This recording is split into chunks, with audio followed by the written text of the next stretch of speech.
News vision వార్తలకు స్వాగతం. సంత్ సేవాలాల్ మహారాజ్ 286వ జయంతి వేడుకలు వనపర్తి జిల్లాలో ఘనంగా నిర్వహించారు. గిరిజన సంక్షేమ శాఖ ఆధ్వర్యంలో గిరిజన భవన్లో వేడుకలు నిర్వహించారు.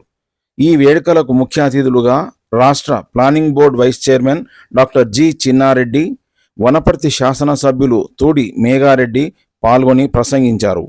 గిరిజన గురుకుల పాఠశాల బాలికలు సాంప్రదాయ దుస్తులు ధరించి చేసిన నృత్యాలు అందరినీ అలరించాయి.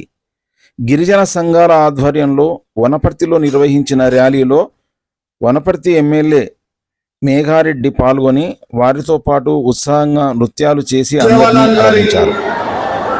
జయంతి ఉత్సవాన్ని మనం అధికారికంగా ఈరోజు జరిపించుకుంటున్నాం.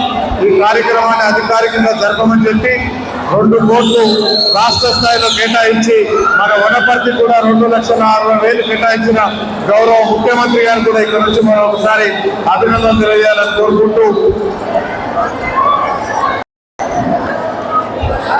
మన వనపర్తి నియోజకవర్గంలో గిరిజన తాండలు, గిరిజన గ్రామ పంచాయతీలు చాలా ఉన్నాయి కాబట్టి అట్లాంటి మన నాయకులు ఇప్పటిదాకా నాకు కింద రిప్రజెంటేషన్ ఇస్తున్నారు. అట్లాంటి ఎస్సీ హాస్టల్లో మన పిల్లలకు government, Telangana government, Congress government మనం 40% నెట్ ఛార్జీలు పెంచుకున్నాం, కాస్మెటిక్ ఛార్జీలు పెంచుకున్నాం. దాంతోపాటు ఇక్కడ వనపర్తి నియోజకవర్గంలో ఎస్సీ మైనార్టీలకు సంబంధించి యంగ్ ఇండియా ఇంటర్నేషనల్ స్కూల్ గౌరవ ముఖ్యమంత్రి గారు 200 కోట్లతో శాంక్షన్ చేసి త్వరలోని వనపర్తికి వచ్చి దాన్ని కూడా శాంక్షన్ చేయబోతున్నారు. ఆయన ఒకసారి అభినందనలు తెలియజేయాలి. దాంతోపాటు వనపర్తికి సంబంధించి ఎస్టీ హ్యాబిటేషన్స్, ఎస్సీ తాండలు, దానికి సంబంధించిన రోడ్లు కానీ, దానికి సంబంధించిన ట్రైన్లు కానీ, కనెక్టివిటీ రోడ్ల కోసం 46 కోట్లతో నేను సీఎం గారికి రిక్వెస్టింగ్ పెట్టిస్తే దానిలో 6 కోట్లు మన జీవో వచ్చింది.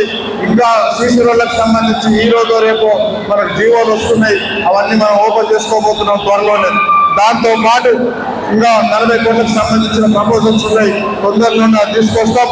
దాంతోపాటు వనపర్తి నియోజకవర్గంలో మన గిరిజన, బంజారా కులాలు ఎక్కున్నాయి, మన ఓట్లు ఎక్కున్నాయి, మన తాండలు ఎక్కున్నాయి కాబట్టి గవర్నమెంట్ ల్యాండ్ కూడా ఇక్కడ అవైలబుల్ ఉంది. కాబట్టి వనపర్తి నియోజకవర్గానికి గిరిజన యూనివర్సిటీ తీసుకురావడానికి గౌరవ ముఖ్యమంత్రి గారితో మాట్లాడి సీరియస్ అది కూడా ప్రయత్నం చేసి రావడానికి సీరియస్ ప్రయత్నం చేస్తాం. ఇక్కడ మనోళ్ళకి అందరికీ మాటిస్తున్నాను.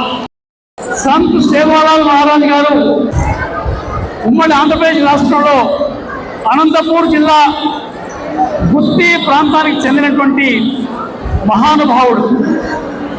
వారు చిన్నతనం నుంచే చాలా గొప్ప మహిమలు కలిగి ఉండి వారు చిన్నప్పుడే దేవతలతో ఆడుకునేవాడు అనేటువంటి మాట కూడా మనం చరిత్రలో చదువుతాం అనేటువంటి మాట కూడా మీతో మనం చేస్తున్నాను.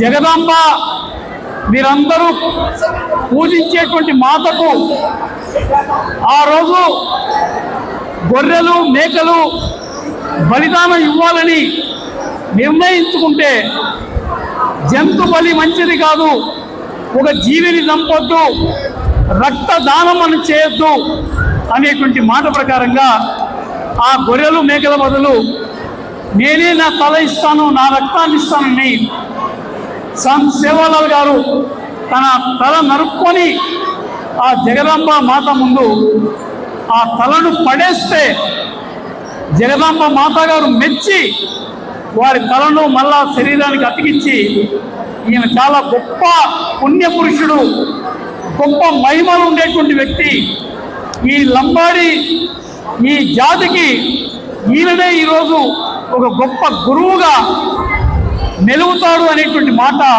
జగదాంబ మాత ఆ రోజు ఆశీర్వాదం ఇవ్వడం జరిగిందనేటువంటి కొలుస్తూ ఉన్నారు. ఈనాటి కూడా 286 సంవత్సరాల నుంచి కూడా వారు బతికున్నప్పుడు ఎన్నో మహిమలు ప్రత్యక్షంగా అందరికీ చూపించడం జరిగిందనేటువంటి మాట కూడా నేను సవినిగా మనం చేస్తున్నాను. ఒక 10 కిలోల బియ్యం ఉంటే 10,000 మందికి అన్నం పెట్టాడు, చనిపోయిన వ్యక్తులను మళ్ళీ బతికించాడు. ఇలాంటివెన్నో మహిమలు సంత్ సేవాలాల్ మహారాజ్ గారు మనందరికీ చూపించడం జరిగిందనేటువంటి మాట కూడా మీతో మనం చేస్తున్నాను. వాళ్ళని దేవతల మాదిరిగా చూసుకోవాలి అనేటువంటి అనేక మాటలు వారు మనకు ఆదేశించడం జరిగిందనేటువంటి మాట కూడా నేను సవినీయంగా మనవి చేస్తున్నాను. అందుకని ఈరోజు మనం చూస్తూ ఉన్నాం, మనకు ఉండేటువంటి గొప్ప వాళ్ళలో ఈ మన జాతికి ఉండేటువంటి గొప్ప వాళ్ళలో ఈరోజు ఎక్కువగా మనం పూజించేది సేవాలాల్ మహారాజ్ గారిని. వారు చెప్పినటువంటి మాటల్ని ఆచరణలో పెట్టి ఈ లంబాడి జాతి ఇంకా బాగా ఎదగాలని మనసారా కోరుకుంటామనేటువంటి మాట కూడా మీతో మనవి చేస్తున్నాను. ఈరోజు మన కాంగ్రెస్ ప్రభుత్వం తెలంగాణ రాష్ట్రంలో రావడానికి మొన్న ఎన్నికల్లో 2024 ఎన్నికల్లో మీరు చాలా పెద్ద ఎత్తున సహాయం చేశారు. కాంగ్రెస్ పార్టీ ఎప్పటికీ మర్చిపోదనేటువంటి మాట కూడా నేను సవినీగా మనవి చేస్తున్నాను.